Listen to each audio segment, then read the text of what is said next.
The 7-year-old girl, heiress to a millionaire, had never shown any problems until her father saw her, in a moment of shock, with her new nanny facing something unimaginable that would change everything forever. "Did she bite you?" Alvaro Mendez looked incredulously at the scratches on the arm of the nanny who had spent 4 days caring for his daughter. "In my 15 years of experience with children, I have never come across such a difficult girl," said Carla, gathering her belongings with trembling hands. "Lara refuses to accept help from anyone.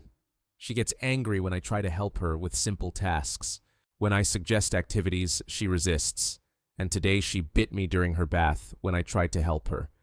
Alvaro stroked her hair, feeling the familiar fatigue setting in. The 10th nanny in 8 months, all of them arrived enthusiastic and left shaken by a 7-year-old girl who had discovered how to turn her sadness into anger. "I know Carla isn't a bad child, but, sir, I'm not a psychologist, nor do I have specialized knowledge about children with special needs. Lara longs for someone who can truly understand her reality." The word situation always... The assistant's coldness was cutting, as if her daughter were a problem to be eliminated, an obstacle to overcome. She asked, "How much longer can you take it?" "Only until I find someone else." "I'm sorry, Mr. Mendez, my boss has transferred me to another case. And, to be honest," she stammered, "the agency is evaluating the possibility of classifying you as high-risk clients." "High risk?" Alvaro felt the heat of indignation rise through his body. "My daughter is 7 years old. A 7-year-old child with special needs, prone to tantrums and who shows rejection of any kind of... The situation was desperate. The young women refused the job offer, fear written all over their faces. Alvaro looked around the mansion's sumptuous hall, with its imported marble, priceless paintings, and crystal glasses worth more than a car, and realized that all that opulence couldn't hide the harsh reality.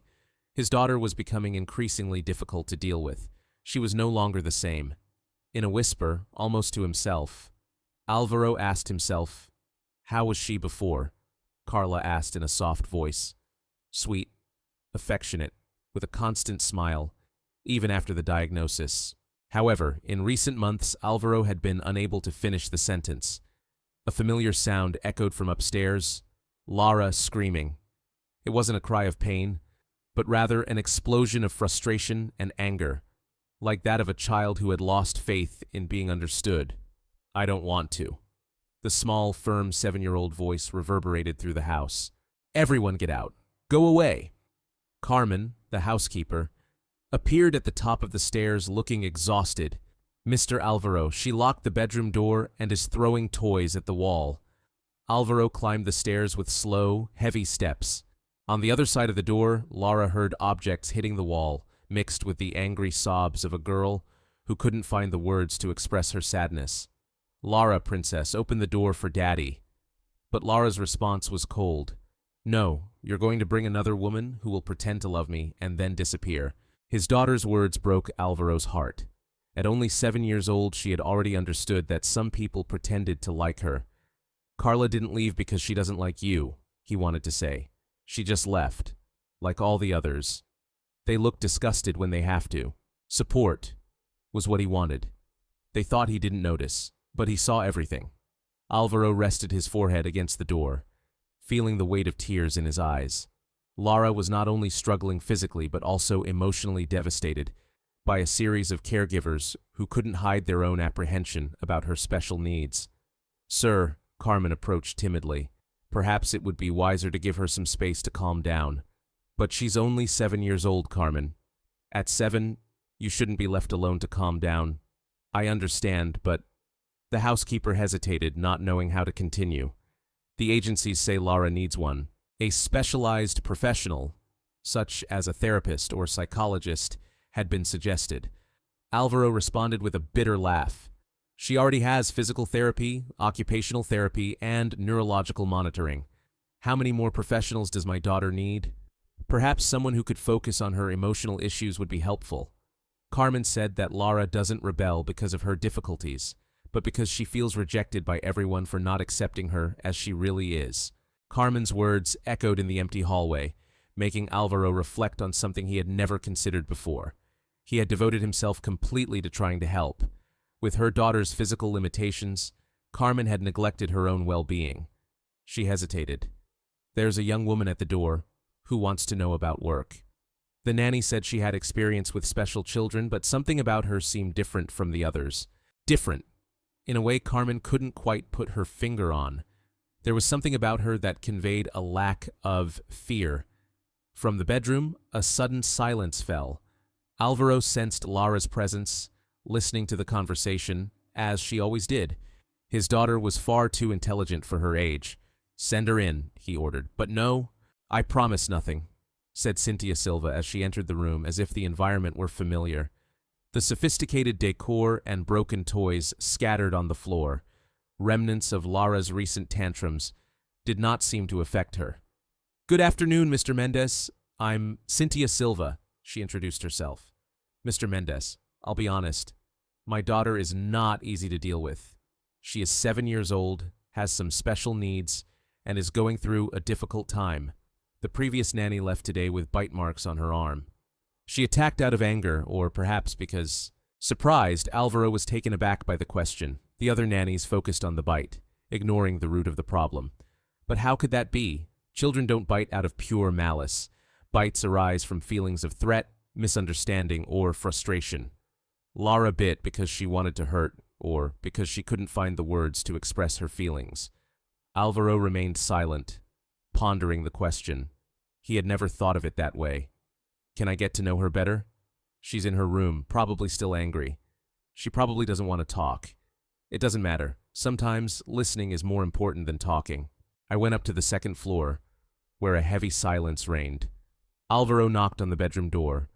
"Lara, there's someone here who wants to meet you." There was no immediate response. "Make her go away," she said. Cynthia approached the door.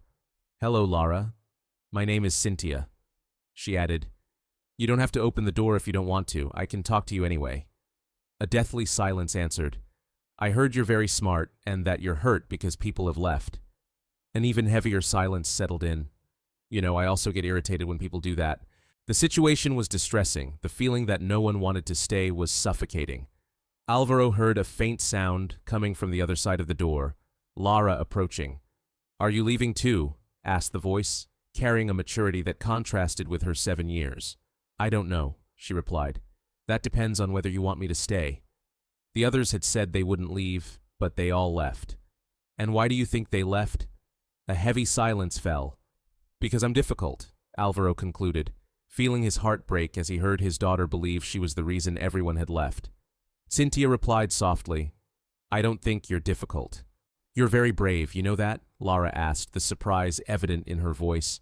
"Very brave, really." Imagining the challenge of dealing with new people trying to understand their needs, tastes, and feelings every day must be difficult, Alvaro thought. The click of the lock echoed in the air. The door opened slightly, and a blue eye peeked out. "Do you understand?" Lara asked. "I understand." And, with a touch of hope, he added, "If you'll allow me, I'd love to get to know you better." The door moved a little further, revealing a 7-year-old girl with blonde hair and red eyes that... The tears were a manifestation of cautious curiosity. "Are you going to pressure me into doing things that are beyond my capabilities?" Lara asked. The question hit Alvaro like a blow. His daughter had become accustomed to people who challenged her beyond her limits. "No, I won't do that," Alvaro replied without hesitation. "I'll try to understand you, find out what you like, what makes you happy. How can I be a positive figure in your life? A friend?" Lara repeated the word with a look of surprise, as if it were something valuable and rare. "I would love to, if you want to be Alvaro's friend." After months, Alvaro saw something he thought he had lost forever. A shy but genuine smile on his daughter's face. "Would you like to come into my room?" Lara asked hesitantly. Alvaro watched her through the door as Cynthia approached Lara's room and sat down on the floor, leveling herself with the girl. Without asking any questions about her condition, without showing compassion or pity, she just looked around the room and exclaimed, "What an interesting room. Can I see your drawings?" For the first time in 8, after months of silence, Lara opened up enthusiastically, showing off her work, sharing her favorite stories, and laughing genuinely.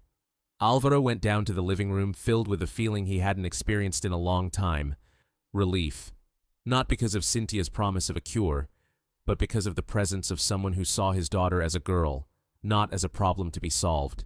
An hour later, Cynthia came downstairs and found Lara absorbed in her drawing in her room. "She's fantastic," said Cynthia. "Intelligent, compassionate, with a lot of personality and, at times, rebellious and defiant, without ever accepting."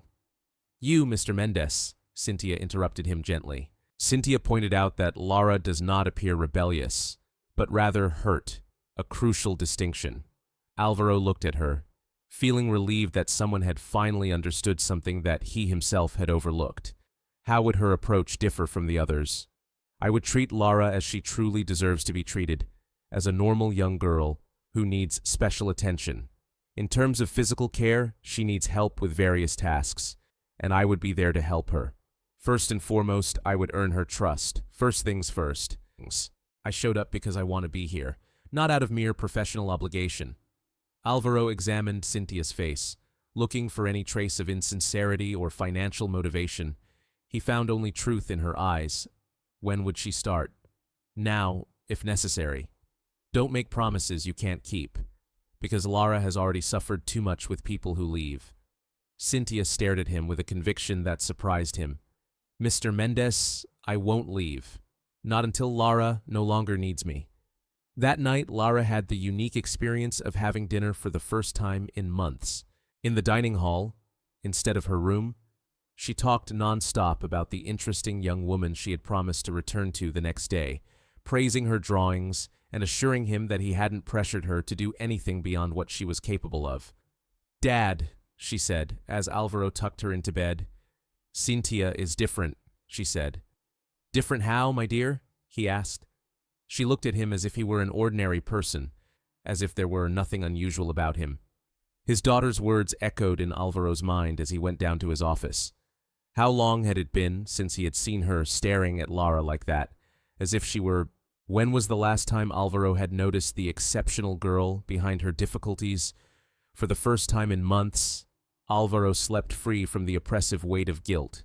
His daughter didn't need fixing, she needed affection, acceptance, to be recognized as the extraordinary child she had always been. Unbeknownst to him, Cynthia's presence was not limited to caring for Lara. Alvaro was there to radically transform the way the family understood their limits, their potential, and the true essence of healing. He woke up at 5 in the morning, surrounded by silence. It was the first time in 8 months that he hadn't heard the screams coming from Lara's room, without the sound of doors being slammed shut, without the heart-wrenching sound of a 7-year-old child destroying her room in frustration. He got up, guided by a mixture of relief and apprehension, and went to his daughter's bedroom door. Had Cynthia finally achieved what other nannies had failed to do? Or was this just the anticipation of an even more intense disturbance? Looking through the crack in the door, Alvaro saw Lara sleeping peacefully, her face serene, almost unrecognizable, so different from the expression that had become commonplace. Next to the bed, on a crumpled piece of paper on the floor, lay a drawing. A woman with brown hair smiling, with the word "friend" written in sloppy letters below. Alvaro heard Mr. Alvaro Carmen whisper in the hallway. Miss Cynthia had arrived. It was already morning. She had asked him to prepare a special breakfast for Lara. Alvaro went to the kitchen and found Cynthia there. While making star-shaped pancakes, she hummed an unfamiliar tune in a low voice. "Good morning," he greeted her, still with an air of suspicion. "Do you always get up so early?" "Good morning, Mr. Alvaro. I arrived early because I want Lara to wake up with something positive for the first time in a long time." Cynthia stood in front of him, holding a spatula. She explained how Lara had spent the entire night without uttering a sound. Alvaro watched her closely. "What was your approach yesterday after I left the room? I talked to her. Really talked to her. I didn't just talk at her. I talked to her. What's the difference?" "Cynthia, stop stirring the pancake batter. But what really matters is that when we talk to a child, we are giving orders, directing their actions. When we talk to her, however, we are paying attention to what she expresses. And Lara had a lot to express. She revealed that she feels like a disappointment to everyone, that she is afraid of making people angry, and even confessed to pretending to be asleep when she hears Alvaro crying in his office. The last statement was a blow to Alvaro. Does she really listen to him? Children often absorb more information than we realize. And Lara, a deeply sensitive girl, carried with her not only her own hurts, but Alvaro's as well. Alvaro slumped heavily into one of the kitchen chairs. I tried to hide it, and Lara, in turn, struggled to hide her knowledge from you. They protected each other, but ended up distancing themselves. At that moment, we heard slow footsteps echoing on the stairs. It was Lara, sliding cautiously, but alone, leaning on the railing. As she entered the kitchen, her eyes widened at the sight of the star-shaped pancakes. "Good morning, sweetheart," Alvaro said. He got up to help her, and Lara, with a conviction that shook him, said, "I can do it." There was a change in her voice, less irritation and more purpose. "Good morning, Lara," Cynthia greeted her enthusiastically. "Did you sleep well? Did you dream about the story I told you about the girl who discovered she had extraordinary powers?" Alvaro, confused, asked. "What story?" Cynthia then recounted the story of a girl who saw herself as fragile but discovered that she was in fact the most powerful of all. But her power was unique, different from the others. And what was that power? "Della?" Alvaro asked, curious. Lara replied with a genuine smile that made him feel a tightness in his chest. She had the gift of seeing into people's hearts, of discerning who was kind and who was not with just one glance. Cynthia placed a plate of star-shaped pancakes in front of Lara. "And do you believe you also have this talent?" "I think so," replied Lara. "That's why I knew you were special, different from the others."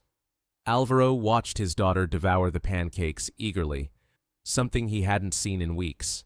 Lara was known for her constant disagreements during meals, always refusing to eat. He saw every moment as a battle, but there she was, chatting happily and eating with the spontaneity of an ordinary girl. "Cynthia," Lara asked as she ate, "will you teach me how to make pancakes?" "Of course. How about tomorrow?" "Even if I can't stand for very long," Cynthia replied. The innocence of the question struck Alvaro like a stab, but Cynthia, without hesitation, said, "There are many ways to cook, Lara. We can adapt everything to your needs. The essential thing is that we give ourselves over to having fun together." The other girls always said I couldn't do certain things because they were dangerous. "What do you think about that?" asked Cynthia. Lara pondered for a few moments, chewing carefully. "I think they were afraid, not of me, but that I would hurt myself. So, to avoid any possible injury, they preferred to stop me from trying." The depth of her answer left Alvaro speechless. His 7-year-old daughter had expressed something that he himself was still struggling to understand, the fine line between protection and overprotection. "And you, Lara? Are you afraid to try new things?" "I would admit that I am." It was a touching sight, but it also made me feel frustrated that I hadn't tried. After breakfast, Alvaro was getting ready for work when he heard laughter coming from the living room. He looked through the door and saw a scene that made his heart melt. Lara was on the floor, having fun putting together a puzzle with Cynthia, bursting into laughter with each piece that fell into place. "I did it!" Lara exclaimed as she finished a part of the puzzle. "Look, Cynthia, I did it all by myself. You're amazing. I knew you could do it." After months, Alvaro witnessed his daughter celebrating for the first time. Instead of letting himself be discouraged by the difficulties, Alvaro Cynthia invited him for a chat as soon as she saw him at the door. "Could you talk to me before you leave?" he asked. They went out to the garden while Lara continued working on the puzzle. Alvaro, curious, asked, "How did you achieve this result? In one night, you made more progress with her than all the professionals in months?" The answer was simple. "Because I didn't try to change her. I tried to understand her." "What's the difference?" Cynthia used the garden wall as a support, taking one last look at the house, where Lara was still playing. The professionals who arrived here intended to fix Lara, to make her fit into their world. I, however, came with the perspective of adapting to her world. And what is her world like? A world where she experiences herself as different, rejected, a burden to others, but also a space full of intelligence, creativity, and a deep need to be accepted. Alvaro remained thoughtful. absorbing my words. Mr. Alvaro, may I ask you a personal question? Have you interacted with Lara? Remember that you are not allowed to supervise therapy or exercises, but really play? The question hit him hard, leaving him speechless. Since the diagnosis, the phrase had been stuck in his throat. Are you afraid for her? Afraid? Number. What haunts him is the possibility of hurting her, of pushing her beyond her limits, of building unsustainable expectations. And in the meantime, Lara feels her father's absence, the distance that grows between them. The words were lost in the silence of the garden. Alvaro, staring out the living room window, watched Lara absorbed in her puzzle, and a distressing truth dawned on him. 2 years after the diagnosis, he had abdicated his role as a father, reducing himself to a mere organizer of medical care. How can I act? He asked, his voice heavy with emotion. He needed to find his way back to being her father, not the father God had planned for her, but the father of the exceptional daughter she truly was. And if he didn't know how, then he would learn alongside her.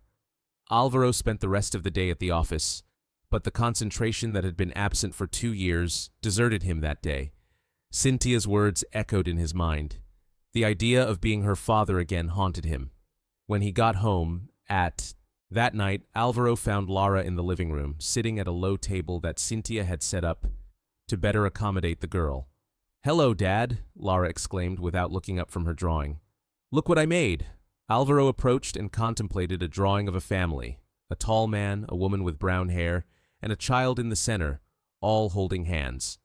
At the bottom, in delicate letters, it read, "My new family." "That's wonderful, my dear. Who are these people?"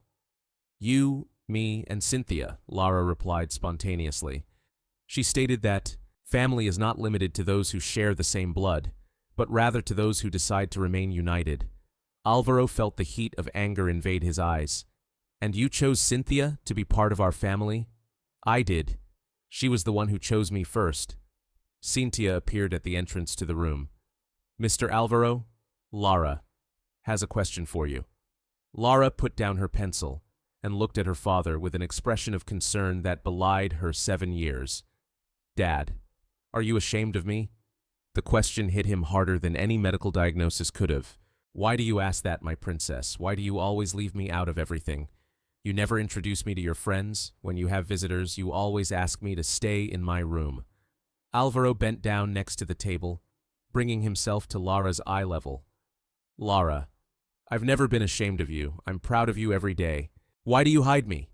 The innocent question from the 7-year-old girl revealed a reality that Alvaro had struggled to ignore for 2 years. He hid her not to offer her security, but to protect himself from the looks of pity and condemnation from others. He confessed to being afraid that people wouldn't know how to deal with you, wouldn't know how to welcome you. But if they don't know me, how can they understand? Alvaro's naivety at 7 years old made him realize the foolishness of his actions. Lara was right. How could people learn to live with differences if he hid them? "Are you right, sweetheart?" "Absolutely right." "So, can you take me to see your work, like other parents do?" Cynthia felt Alvaro looking at her. With a glimmer of hope, Alvaro replied, "Of course, Lara. How about tomorrow?" The smile that appeared on Lara's face was rewarding, more valuable than any treatment he had invested in over the past 2 years. That night, Alvaro tucked Lara into bed and, for the first time since the announcement of her illness, sat down next to her for a chat. "Dad," Lara began as he covered her with the blanket, "Cynthia told me that you sometimes get emotional at work." Alvaro felt a tightness in his chest. It was true. "Do you cry because I'm not like I used to be?" Lara asked. "No, Lara," he replied firmly. "I fight back the tears, overwhelmed by the fear of not being a good father to you is important to me. And you've already proven yourself to be an excellent father. You give me everything I need, but being a good father goes beyond giving gifts, princess. It's about being there, sharing moments of joy, talking, and showing you the world. And you'll do that from now on?" Alvaro kissed his daughter's forehead. "I will. I promise. A true promise. A serious promise." When Lara finally fell asleep, Alvaro went down to the office, where Cynthia was working on organizing documents. "Thank you," he said. "For what?" "For bringing my daughter back to me. Why did you do that?" "I was acting like a cowardly father," said Cynthia, smiling. "You never showed cowardice. You were just confused. And today? Now you have the opportunity to get to know the real Lara, the incredible girl she has always been." Alvaro gazed out at the garden through the office window, the same place where he had dreamed of seeing Lara playing freely. Perhaps his dream would never come true in the way he had imagined. But that didn't stop Lara from playing in her own way. "Cynthia, can I ask you a question?" "Of course. What's the real reason you're here at work?" "And don't..." She replied silently for a moment. "I was a child too, and I felt different. And I know how painful it is to grow up thinking you're a burden to those you love." "Did you get support?" "Yes. A teacher recognized something in me that I didn't see in myself. She transformed me. And today, you do the same for other children. I try hard because every child deserves to have at least one person who believes in them unconditionally." Alvaro nodded, finally understanding. Cynthia. His goal was not limited to taking care of Lara. Alvaro Mendez was there to rescue a family that had lost its way to self-love.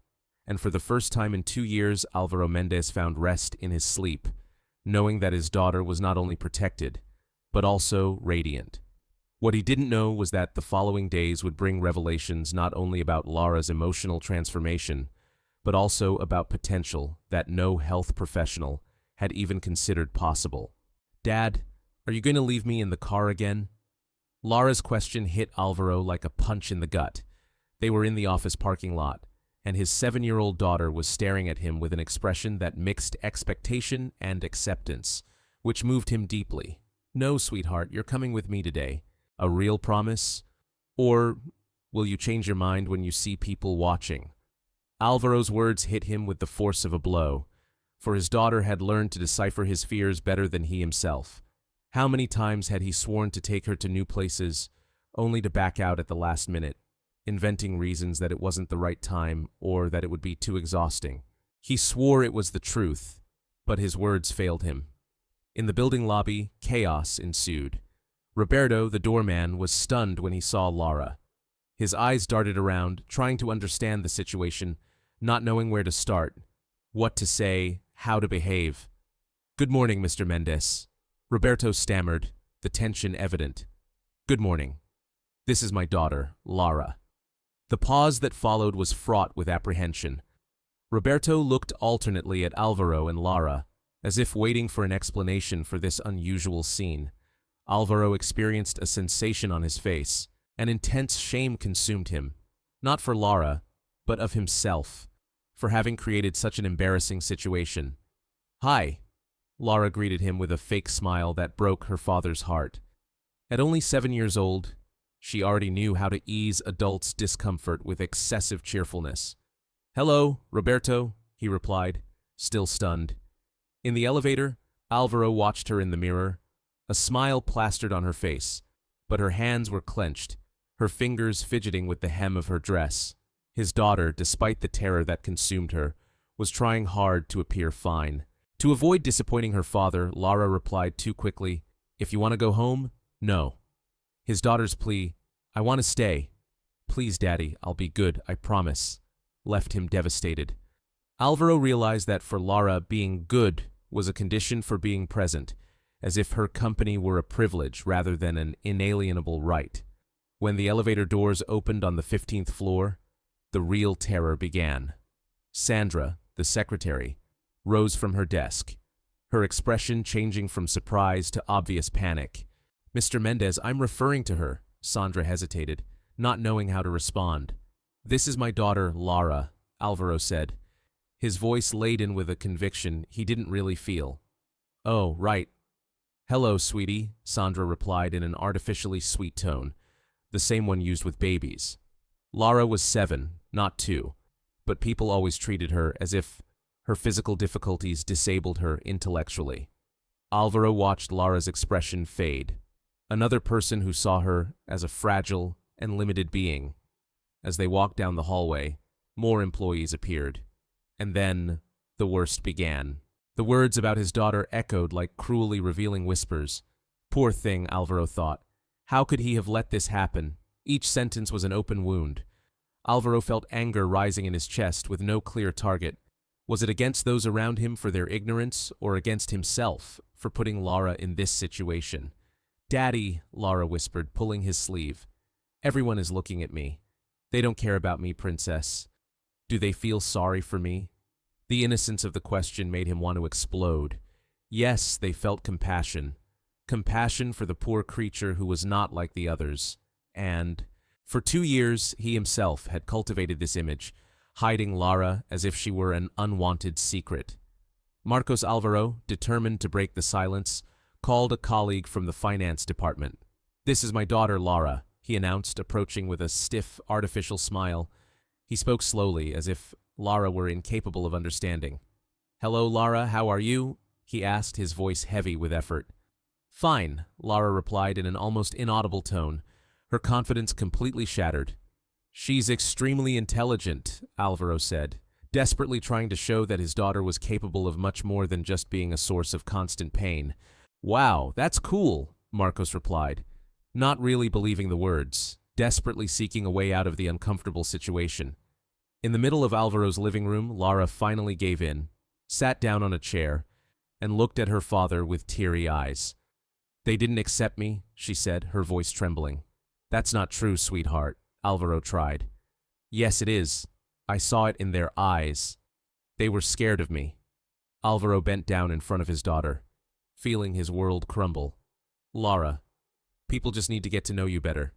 Dad, stop pretending." Lara exploded, and for the first time since then, with her arrival, her voice regained its energy. "I recognize my uniqueness. I realize that people behave strangely when they approach me. I'm not stupid." Lara's anger was overwhelming because she was right. Alvaro tried to protect her from the harsh reality of the world, but in doing so, he did something worse. He taught her to hide. "Are you right?" he admitted, his voice trembling. "People behave strangely, and I should have told her the truth." "Why did you do that?" "Because they don't have the ability to get along with people who are different, and because I never gave them that ability." She had the opportunity to learn, but at that moment, Sandra interrupted. "Mr. Mendez, excuse me for interrupting, but Mr. Takeshi has arrived for the meeting. He seems quite angry."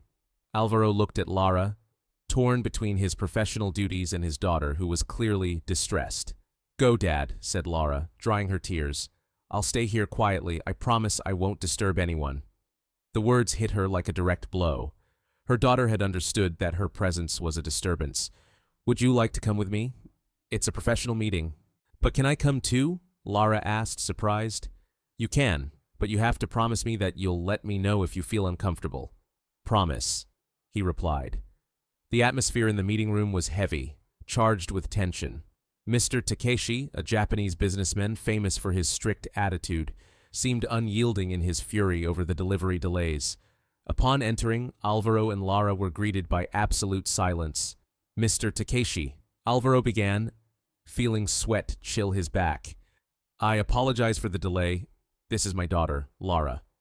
The Japanese executive fixed his gaze on Lara, showing no emotion. Everyone interpreted this as a sign of displeasure. Alvaro felt he had made a serious professional mistake, but suddenly something unexpected happened. Lara bowed slightly and with impeccable pronunciation said, "Konnichiwa, Takeshian Gomen Nazai, Ojama Shimaso." Mr. Takeshi's expression changed dramatically. He replied in Japanese with obvious surprise. Lara responded fluently, "And my God," murmured the translator. "She's speaking Japanese perfectly." The meeting, which had the potential to be a failure if Mr. Takeshi, captivated by Lara's intelligence and education, completely set aside his previous irritation. The conversation flowed naturally, touching on topics such as Japanese culture, values of respect, and the importance of family in the business world. At the end of the meeting, Mr. Takeshi bid Lara farewell with respectful gestures and said a few words in Japanese that made her smile. Alvaro, curious, asked what had been said. The answer was, "You are a rare treasure. and your daughter is very lucky to have you as her father." Outside the room, the employees who had witnessed the transformation. After the meeting, everyone looked at Lara with a mixture of respect and embarrassment at what had happened. Marcos, now truly curious, asked, "Where did your fluency in Japanese come from?" "I read a lot," Lara replied concisely, "and I watched Japanese cartoons with subtitles." Alvaro then added with obvious pride, "She also speaks French and is learning Mandarin." But the discovery of Lara's abilities revealed just how wrong he had been in his assessment of his own daughter, ignoring the development of so many other skills she had cultivated in secret. Fourth, and he expressed his frustration with his restrictions. On the way home, Lara remained silent. It wasn't the serene silence of the morning, but a heavy silence. "What are you thinking about, Princess?" "I'm thinking that today was positive and negative at the same time." "In what way?" "It was positive because I showed how smart I am, but it was negative because I saw how people really see me." Alvaro parked the car on the side of the road and turned to his daughter. "Lara, understand me." "Why?"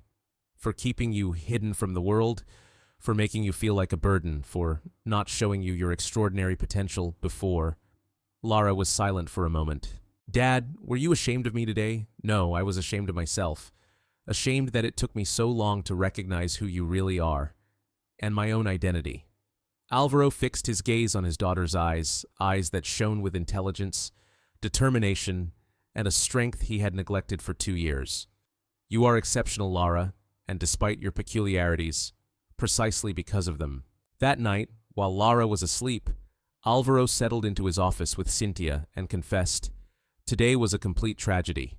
"It was inevitable, Cynthia," he replied. Lara needed to face reality, and he needed to acknowledge his mistake in underestimating her. She had shown a strength he had never anticipated, a strength far greater than he had imagined, and tomorrow, that strength would manifest itself in a way that would shock him. "What do you have in mind?" Cynthia smiled enigmatically. "Tomorrow, Lara will accomplish something that all health professionals considered impossible, and she will do it because no one ever told her it was impossible." Alvaro felt a combination of apprehension and growing expectation. After today, it would begin. He began to understand that perhaps Lara's greatest difficulty did not lie in her physical abilities, but in the way the world, including himself, had rejected her before even getting to know her genuinely.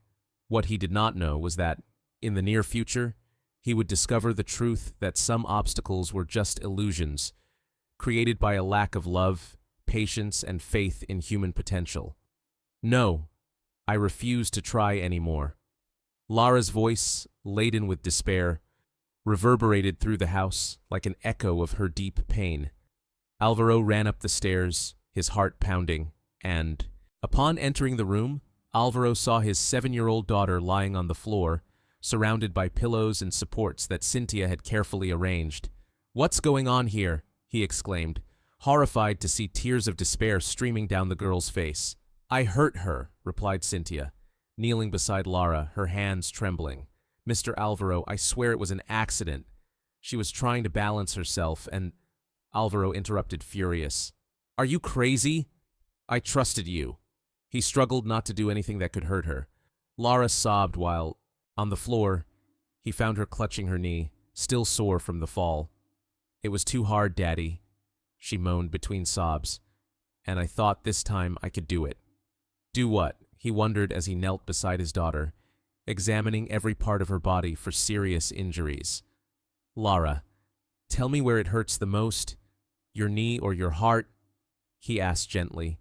"Daddy, I almost managed to stand up without support. Almost, but then I fell. Now how am I going to stand up?"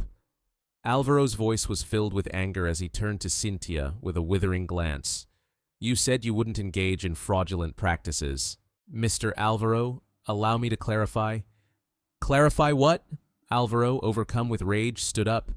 "Are you saying that you're just another fraud? Another person who fed false hopes? That you tortured my daughter with the illusion that she could walk?"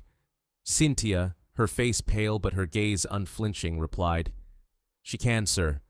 She really can walk." "Stop." Alvaro roared so loudly that Lara cowered on the floor. "Stop saying incoherent things. 12 doctors. 12. All of them said it was impossible. The most renowned specialists in the country. Do you really believe you know better than all of them? Cynthia's father doesn't treat her violently. Lara tried to explain, but her voice was shaky and fragile. She's not faking it. I felt strength in my legs today for the first time. A feeling you've never experienced, Lara. They're just illusions, figments of your imagination. Another person feeding her twisted fantasies. Alvaro's words came out like a blow, and he witnessed the moment they destroyed his daughter. Lara stopped crying, silence took over her voice, and even her breathing became irregular. His gaze carried such intense betrayal that something inside him died. "You don't believe me," she whispered, her voice heavy with pain. "Not even my own father believes me, Lara. Isn't that true?" "Yes, it is," she exclaimed, with a strength that seemed to defy her young age. "Do you think I'm a liar? An idiot?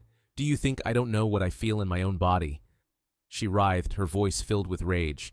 "I'm just trying to protect you. You're trying to destroy me." The phrase emerged like a primitive cry, filled with such intense anguish that Alvaro stepped back, as if he had been slapped. "You're destroying my optimism. You're extinguishing my will to persevere."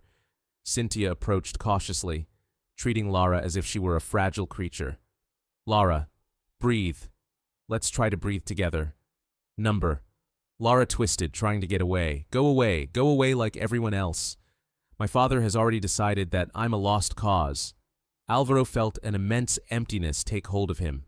"Lara, you never said that out loud. But you didn't have to. It's written all over your face." She stared at him with a wisdom that shook him. "You're disgusted by me." "You are. Are you ashamed of having a daughter who seeks help? That idea is false." "But why do you always stop me from trying?" Lara exploded, her voice reverberating through the house, carrying the sadness of a plea. "Why do you always push people away when they offer to help me? Why would you rather see me suffering, protected, than happy, seeking my own path?" The question hit Alvaro like a bullet. He looked at her, his daughter's face marked by tears that stuck to her wet hair, her eyes red and swollen from crying, her small, fragile body trembling with anger and disappointment. And then he recognized the harsh reality. He was destroying her dreams. He was protecting her, his own daughter, driven by a deep fear. "I'm afraid," he confessed, his voice heavy with emotion. "I'm afraid you'll get hurt trying. I'm afraid of the pain you'll feel when you find out you can't do it." "But what if I can?" Lara asked, with an inflection in her voice that made Alvaro look at her in surprise. "What if I achieve my goal and you've wasted years stopping me from trying?" The silence that followed was heavy. Alvaro stared at Cynthia, who was crying. She begged him to show her. Cynthia lowered her voice and asked Lara, "Show him what? He won't be able to believe what you've done today before he breaks down. He will, because his love for you is greater than any fear." Lara wiped her nose on her sleeve and stared at her father, with a firmness that shook him. "Dad, help me sit on the bed." Alvaro wrapped his arms around her, feeling her fragility. He settled her on the edge of the bed, her legs free. "Get away now," Lara asked. "Get away," she exclaimed. "You'll want to protect me, and I won't be able to." Alvaro stepped back, his heart beating so hard that he could feel its rapid rhythm In the bedroom, Cynthia chose a strategic spot, far enough away so as not to interfere directly, but close enough to break her fall if necessary. Lara took a deep breath and placed her hands on the edge of the bed.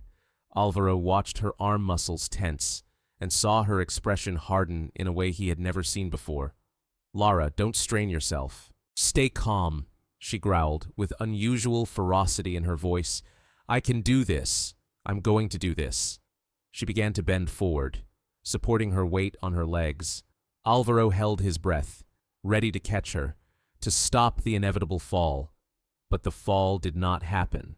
Lara remained standing. For 3 seconds that seemed like an eternity. Alone, unsupported, shaking like a leaf, but standing. Her gaze met her father's, and in it, Alvaro saw a triumph so genuine, so complete, that his world shattered and remade itself simultaneously. "I did it," she whispered, before her legs gave way and she returned to the bed. Alvaro was stunned, his mind in complete shock as he tried to comprehend what he had just witnessed. It was unimaginable. The doctors, they had said it was impossible. 12 specialists, thorough examinations, irrefutable diagnoses. But how? He asked in a low voice. Cynthia approached cautiously, for her body had never been told it couldn't do something.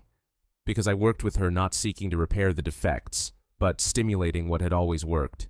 While the doctors focused on the diagnoses, I saw Lara. Alvaro joined his daughter, who was breathing heavily, but with a smile that cut through the tears. Lara, you really stood up. I set it up and up. Tomorrow I'll stay longer, and then I'll take one step, and then another. The intensity in her voice was a shock to Alvaro.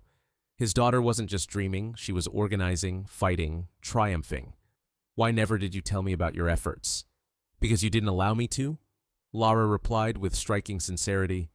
Do you fear my dreams more than I fear my failures? The statement hit Alvaro harder than any medical pronouncement. He stared at his daughter, that little girl. The 7-year-old warrior who had defied the world by standing up when everyone said it was impossible, now realized that the biggest barrier to her dreams had been herself. Forgive me, he whispered, kneeling beside the bed. Forgive me for not believing in you. Do you believe in me now? Alvaro stared at his daughter, at her eyes overflowing with pain, hope, determination, and an unconditional love he didn't feel he deserved. Of course he believed, and he would be there for every attempt, every stumble, every achievement, even if I never actually walk, even if... Fly, she said. Lara smiled, and Alvaro had never seen such a radiant smile. Dad, yes, I will walk. It may be slow, painful, challenging, but I will walk.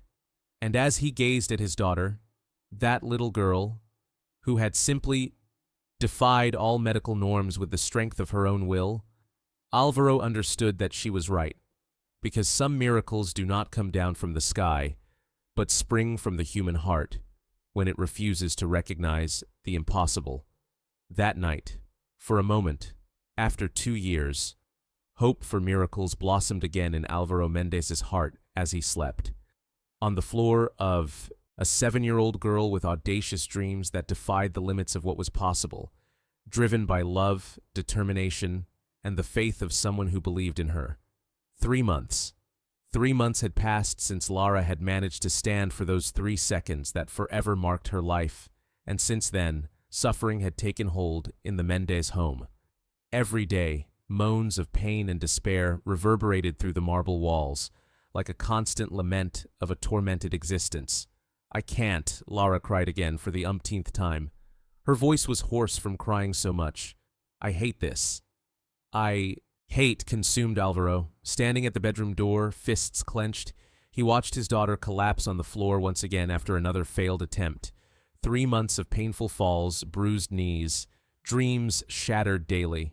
3 months of watching his 7-year-old daughter self-flagellate in search of something that might never be achievable. Lara, how about we take a break for today? Cynthia asked softly, approaching the girl who was sobbing on the floor. Lara, however, did not answer, pushing Cynthia away with desperate agony. I want to try again. I have to.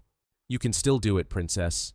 You've already tried 15 times today, and I'll keep trying another 15. She screamed, struggling to get up on her own, but ended up falling again. Why does everyone want me to give up? Why don't you trust that I can do this? Alvaro entered the room, consumed with pain at the sight of his daughter's condition. 3 months of hard battle, and she was closer to failure than on the first day. The health professionals had been blunt. Those 3 seconds standing had been just a muscle reflex, an unintentional contraction. It wasn't real, it wasn't progress, it was merely the body doing something cruel. Lara, that's enough, he pleaded, struggling to keep his voice under control. You're hurting yourself. So what? She replied, her face red and tears streaming down her cheeks. Better to hurt myself trying than never to try at all. Lara's words hit him like a blow. His 7-year-old daughter was talking about death with a serenity that froze his blood. You're not going to die, sweetheart. You're going to live a wonderful life even if you can't walk. Lara interrupted him with such intense anger that Alvaro was forced to take a step back. That was what he meant to say. Lara, of course. It's what everyone expects of me. To accept, to conform, to be a good little broken girl, harmless. Cynthia approached cautiously. But no one really thinks that, Lara. No, they do. She shouted, striking the floor with a fury that echoed through the room. I see it in their eyes. They think I'm crazy, that I'm looking for something utopian. The silence that followed was heartbreaking, because she was right. Over the past 90 days, doubts had begun to haunt Alvaro, fueled by his daughter's despair and uncertainty about whether it would be better for her to give up, accept, and adapt to an ordinary life within her limits. Maybe, he began, and saw Lara's eyes light up with fear. Maybe what, Dad? Maybe we should focus our attention on other things. You're so brilliant, so innovative. Do you want me to give up my dreams? The question sounded like a cry filled with pain. My own father wants me to give up my dreams. I just want you to stop causing yourself pain. This is painful for you, not for me. Lara was in an unprecedented fit of rage, something Alvaro had never witnessed before. To me, this is a sign of hope. It's the only one. What keeps me going, Lara? Are you being very dramatic? Yes, she shouted with a ferocity in her eyes. Do you have any idea what I think about every night before I go to sleep, Dad? I think about moving, getting out of this hellish bed and going to the window, venturing into the garden, letting myself go in dance. Every sentence she uttered was like a blow, striking Alvaro's heart. And can you imagine what I think when I wake up? That today could be the day. That today my will prevail? That today I will be able to? Alvaro was in tears, but Lara continued relentlessly. And now, you want it? Muž, který vzbuzoval obecný strach, byl naprosto bezmocný vůči malé 5leté dívce. Omluvte mi to, pane Santano, opravdu lituji, vyhrkla Rosángela a rychle se přibližovala spěšnými kroky, jejichž zvuk se odrážel od mramorové podlahy chodby. Její srdce tlouctlo nervózně a plně strachu. V její mysli se událost mohla vyvinout pouze ve směru okamžitého propuštění nebo dokonce něčeho horšího. Nesměla ho rušit. Už jsem jí říkal, že musí mlčet. Pojeď sem, Isadoro, ihned. Hlas mu zněl rozechvěle, když natáhl ruku, aby svou dceru odvedl pryč od situace, která vypadala jako nadcházející katastrofa. Avšak nastal moment docela nepředvídaný. Tiago pozdvihl pravici do pevného gesta, které donutilo Rosángelu zamrznout uprostřed chodby. She couldn't get up again. Why did you both give up on her? Cynthia said with a coldness that stunned him.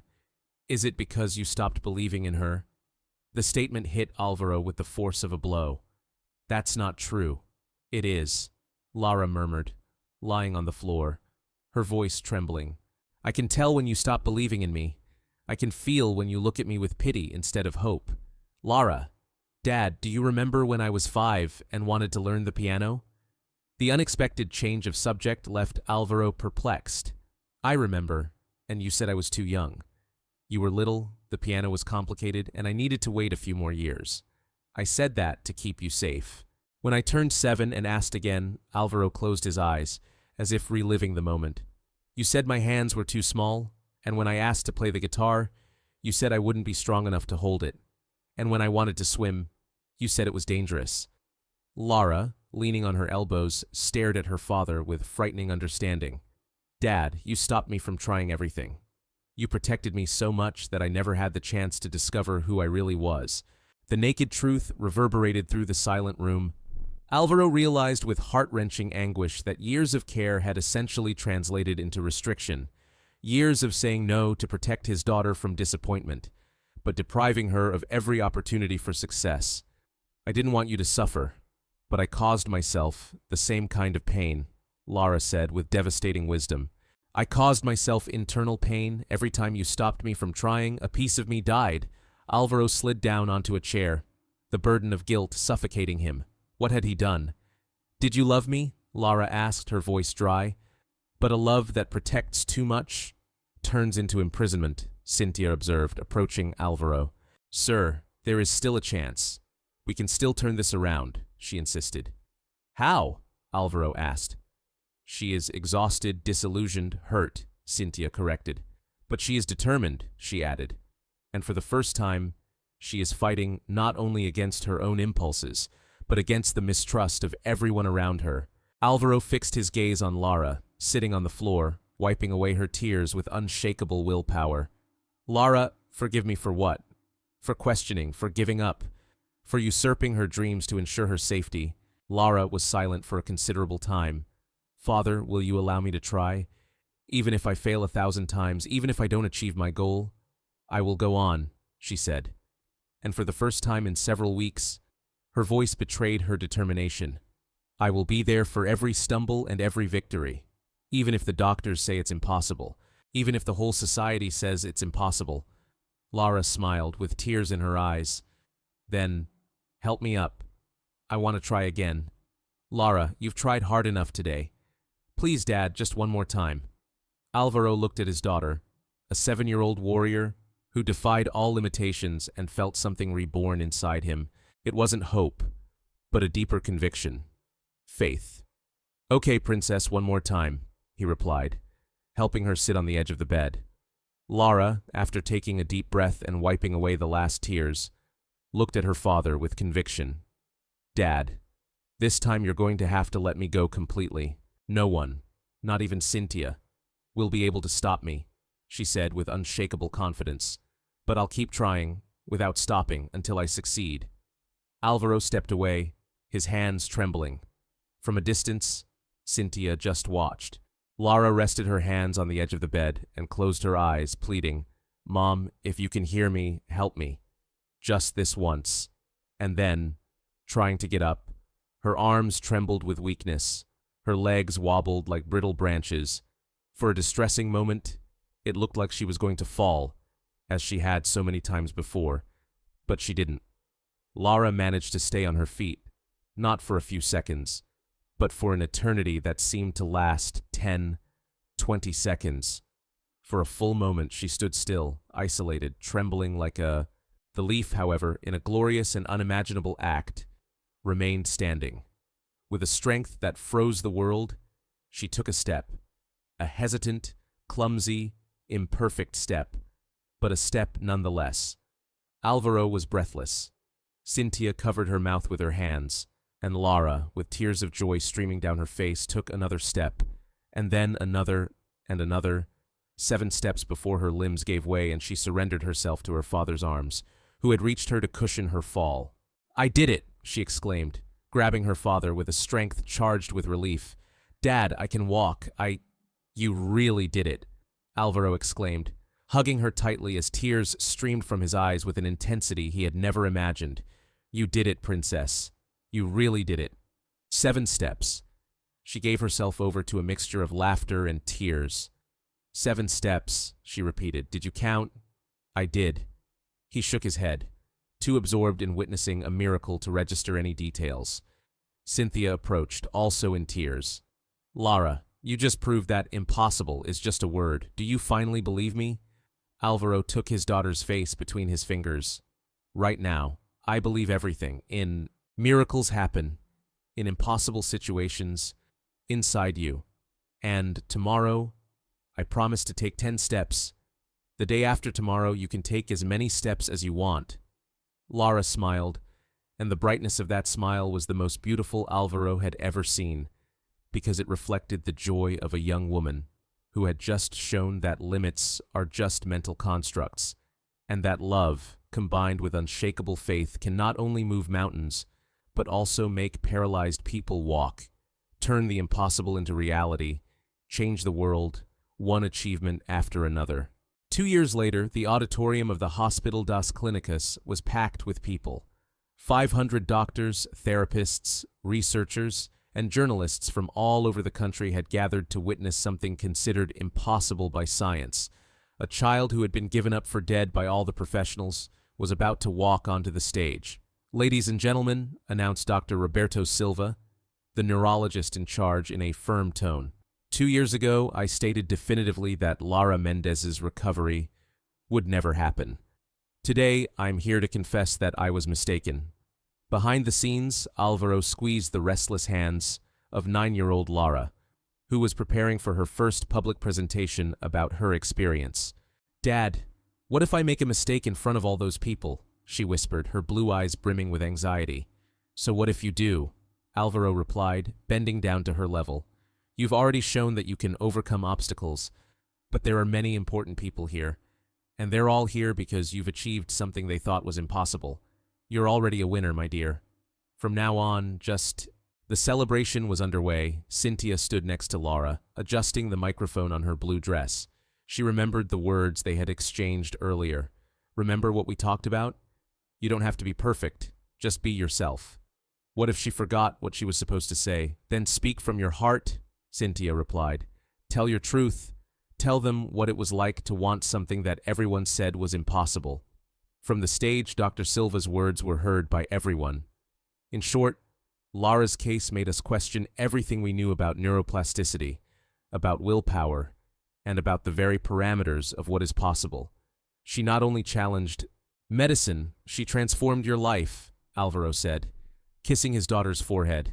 Now, my princess, he continued, show the world what you are capable of. Laura took a deep breath and walked onto the stage. The audience greeted her with a wave of applause as they saw her move.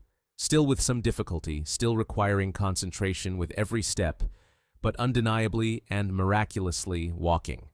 She reached the center of the stage and, standing in front of the microphone, silence fell. Hello, she said, her high-pitched voice echoing through the hall. My name is Laura. At the age of 9, I was told by everyone that I would never walk. A nervous laugh ran through the audience. As a child, I dreamed of being a ballerina. I knew it was an unrealistic dream, since ballerinas need legs, and mine didn't move as they should. But hope persisted. Alvaro, watching from where he sat, felt his heart tighten with each sentence his daughter uttered. As time went by, I grew up and my dreams faded, as doctors, nurses, and even my own father repeated that I should accept my reality, that I was unique and special. So there I was, with no need to move, to find happiness. Laura hesitated, contemplating the audience in silence. But you know what I discovered? That when they tell you you don't need something, sometimes they're hiding their doubt that you're capable of achieving it.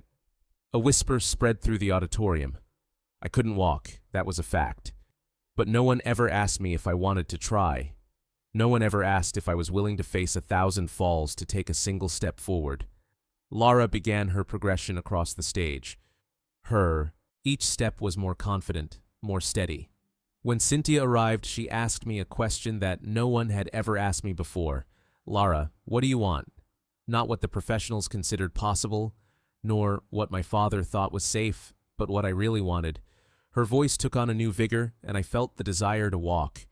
It was a desire so intense that it hurt, a pain deeper than any fall, sharper than any injury. It hurt even more to see everyone give up on me before I even tried. Alvaro was in tears, and he wasn't alone in the auditorium. Imagine how many times I lost my balance in the last 2 years, 230 times. I recorded every fall, because each one was a demonstration of my persistence. Every injury was a medal. Every tear of discouragement was fuel for a new attempt. Laura returned to the center of the stage. Doctors describe it as a miracle. My father considers it impossible. But I know the true essence of it. It is the result of someone who wants something more than anything else in the world and finds people who believe in that desire. Directly to the cameras broadcasting live, she stated, "Today I am here. My goal is not to prove the doctors wrong. I came here to tell all children who have a seemingly impossible dream. Persevere, even if you fall, get up, try again, and find people who will support you in your efforts, people who will encourage you to try, not discourage you." The silence was profound. I am not a miracle. I am a stubborn young woman who refused to take no for an answer. And if I can do it, so can you. Laura looked to the sides, where Alvaro and Cynthia stood, with tears in their eyes. Dad, Cynthia, you guys can come. Alvaro hesitated, but Cynthia led him to the stage, where they were greeted with thunderous applause. "This is my dad," Laura announced into the microphone. "He almost discouraged me from moving forward because he loved me so much. He believed that love meant security, but true love lies in allowing the person you love to pursue their dreams, even when fear takes over. Alvaro knelt beside his daughter, who was deeply moved. And this is Cynthia. She didn't save me, but she showed me that I was never broken, just asleep. Cynthia enveloped Lara in a hug. He whispered in her ear, "You saved your own life, brave girl." "No," Lara replied, her voice loud enough for the microphone to amplify. "It was you who saved me. You saved me from an existence without aspirations." The entire audience was on their feet, applauding so loudly that the entire hall vibrated. But on stage, only 3 figures were relevant. A father who had understood that true love lies in faith in unlikely dreams. A woman whose life was dedicated to demonstrating the possibility of miracles, and a 9-year-old girl who had just revolutionized the way. "Can I show you something?" Lara asked into the microphone, and the silence in the audience became expectant.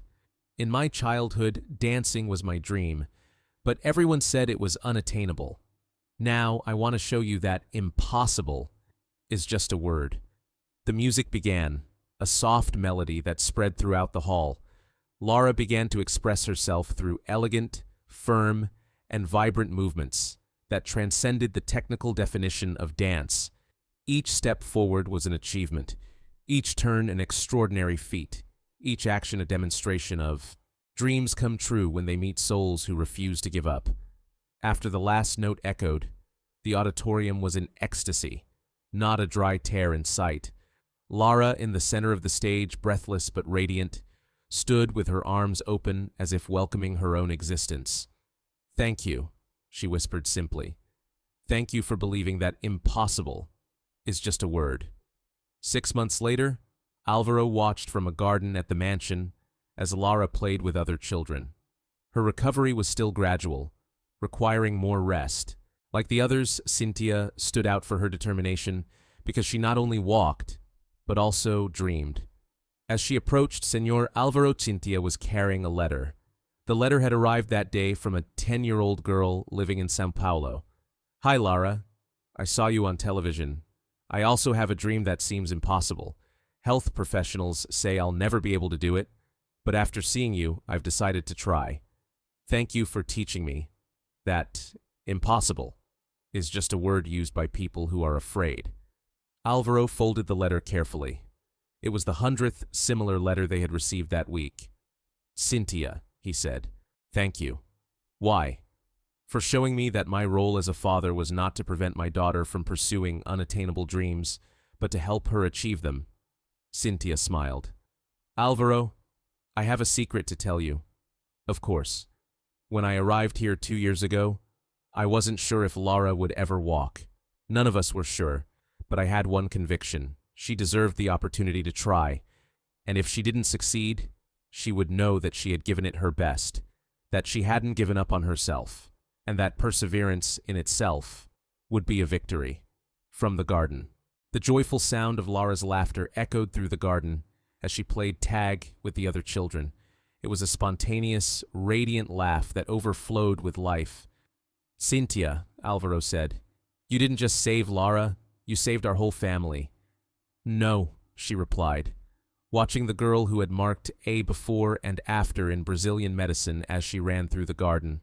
"Lara, who showed us that miracles are not sent from heaven, but spring from the human heart when it refuses to recognize limits."